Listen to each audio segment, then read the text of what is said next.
Have you ever noticed that the more aligned you become, the more resistance shows up? Chosen ones, if so, this message is for you. The higher that you vibrate, the more you're challenged by low energies. Not to stop you, but to show you who can't follow. Stay tuned. Valerie, talk to him. Here's what most people don't realize. When you elevate, you don't just rise, you disrupt. Your frequency starts exposing what's unresolved, what's performative, what's built on fear. That's why resistance shows up. Not as punishment, as feedback. Lower energies don't challenge you because you're wrong. They react because they can't follow you anymore. What once drained you now reveals itself. What once confused you now makes perfect sense. So stop interpreting resistance as a sign to slow down. It's proof you've outgrown the environment you're standing in.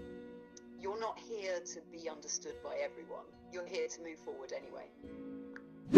The higher you rise, the thinner the air gets. The higher you rise, the thinner the air gets. So you see, chosen one, you are at a space in your life to where you have risen above mediocrity. You've risen above all of the matrix attacks, the family limitations, the environmental limitations, the friendship limitations, all of these limitations that were installed into your life to stop your ascent. Now you're at a space to where you've ascended to a certain level to where they can no longer reach you. But there's a slight ache that happens because most people want connection. And if the connection that you've experienced in your formative years no longer serves its purpose, you have to be able to shed those connections.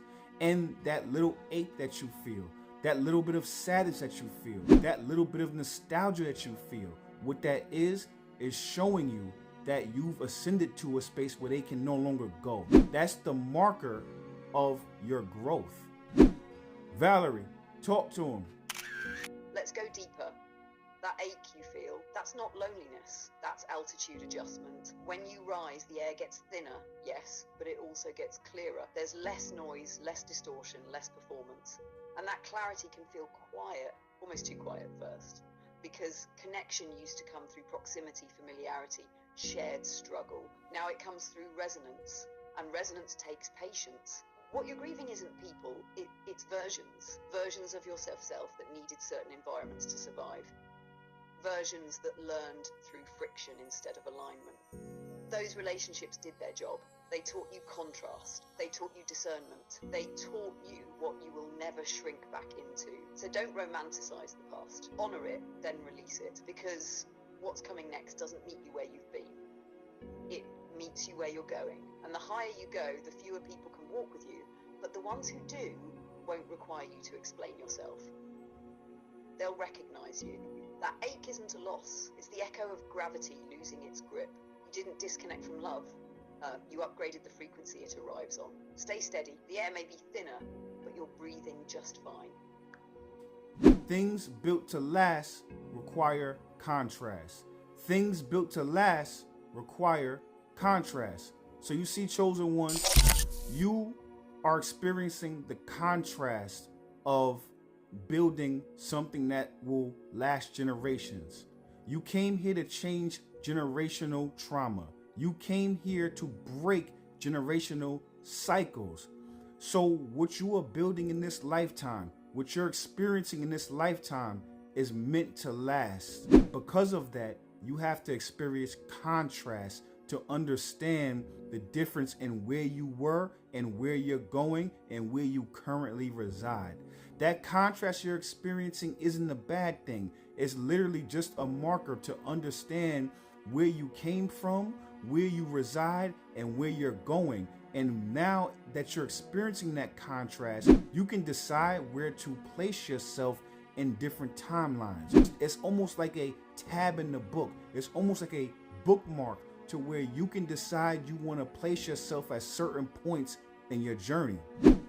Valerie, talk to him. Let's take it home. Contrast isn't punishment, it's architecture. Anything meant to last has to be built against pressure. If there's no contrast, there's no definition. If there's no tension, there's no strength. What you're feeling right now is the weight of something real coming into form. You didn't come here to repeat a story, you came here to interrupt it. An interruption always creates friction. That's why this phase feels stretched, why it feels like you're standing between worlds, why the old no longer fits, but the new hasn't fully settled yet. That contrast is doing one thing, it's giving you choice with awareness. Before you moved unconsciously, now you move deliberately. You can look back without being pulled back. You can remember without romanticizing. You can revisit without regressing. That's what a bookmark really is. Not a place to stay, a place you've mastered. You're no longer trapped in a timeline. You're navigating them. And the reason it feels heavier now is because what you're building isn't just for you. It's for the people who come after you, who will never have to carry what you healed. So don't rush this contrast. It's carving clarity into your bones. What lasts generations is always forged in moments like this. Stay present. You're right on time. There's a big difference between the eagle and the raven. There's a huge difference between the eagle and the raven.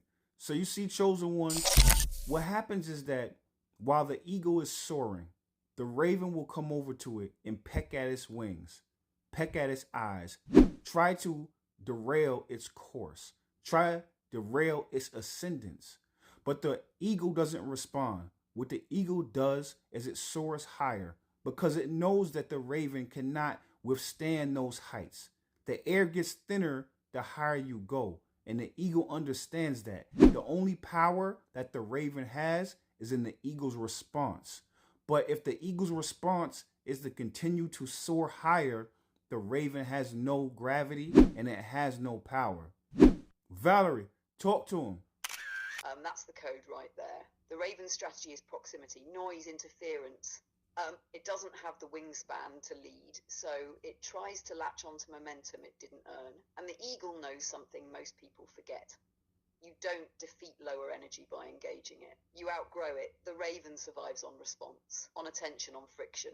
The eagle survives on altitude. That's why the eagle never turns around, never argues, never explains itself mid-flight. It just rises, and as the air thins, something inevitable happens. The raven has to let go, not because it was fought, but because it was never built for that height. So when people peck at your focus, your peace, your direction, don't respond, ascend. Let the altitude do the work. Let alignment become the filter. Let silence be the boundary. Because once you understand this, you stop asking why the raven is there and start asking how high you're willing to go. And the answer to that decides everything.